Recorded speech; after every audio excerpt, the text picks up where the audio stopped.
કે તમે જેમ ભગતસિંહની વાત કરી, મારા બી આઈડલ જ છે.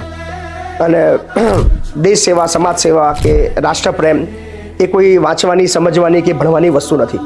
એ તમારા અંતર્મનથી તમને આવે તો તમે કરી શકો. ને સાચી અર્થમાં આપણે કહેવા જઈએ કે સાચી રાષ્ટ્ર સેવા શું છે, સાચી સમાજ સેવા શું છે, સાચો રાષ્ટ્રપ્રેમ શું છે, એ લોકો અત્યારના જમાનાની અંદર કદાચ બહુ ઓછા લોકો સમજે છે.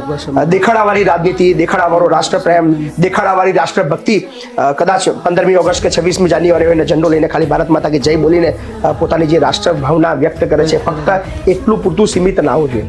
તમે યાર રાષ્ટ્રને જો પ્રેમ કરતા હોય, તમે રાષ્ટ્રને માન આપતા હોય, રાષ્ટ્ર માટે કંઈ કરવા માંગતા હોય, દેશને આગળ લઈ જવા માટે મદદરૂપ થવા માંગતા હોય, દેશના લોકોને પડતી સમસ્યા માટે બોલવા માંગતા હોય, તો એ તમારી રાષ્ટ્રભક્તિ 24 કલાક વર્ષના 365 દિવસ હોવી જોઈએ, ફક્ત 2-5 દિવસ માટે નહીં. આ તો સારું છે, 2-5 આપણા રાષ્ટ્રના તહેવાર છે એટલે લોકોને યાદ આવે છે કે આપણે રાષ્ટ્રભક્તિ કરવી જોઈએ. લોકો ભૂલી જાય. આ તો જ્યારે 15મી ઓગસ્ટ આવવાનું હોય ત્યારે 2-5 દિવસ પહેલા સ્ટેટસ મૂકીને 2-5 દિવસ ચાલે ત્યારે રાષ્ટ્રભક્તિ દેખાય. કદાચ આ તહેવારો કદાચ ના હોત તો તમે લાગે છે કે દેશની અંદર કદાચ લોકોને રાષ્ટ્રભક્તિ ના જાગત.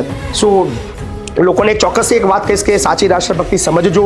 આપણા દેશની અંદર જેટલા પણ લોકો પીડિત છે, જેટલા પણ લોકો તકલીફવાળા છે, તમારામાં થોડી પણ એમની પીડા ઓછી કરવાની શક્તિ તમને આપી છે તો એનો ઉપયોગ કરો. કોઈ તમને કે એની રાહ ના જુઓ, કોઈ તમને માન આપે એની રાહ ના જુઓ, કોઈ તમારા વિશે શું વિચારશે એની રાહ ના જુઓ. તમે કંઈક સારું કરવા જશો, કદાચ અઢળક એવી સમસ્યાઓ આવશે, લોકો તમને ખરાબ પણ કરશે, તમને ખરાબ ચિતરશે, તમારી છબી ખડાશે, વોટેવર જે બી થશે એની અંદર ના પડતા, એની ચિંતા ના કરતા તમને લાગે છે કે તમે જે કરવા જઈ રહ્યા છો એ રાઈટ છે, સારું છે, અને તમારા એ કાર્યથી એક કરતાં વધારે લોકોનું ભવિષ્ય બદલાવાનું છે.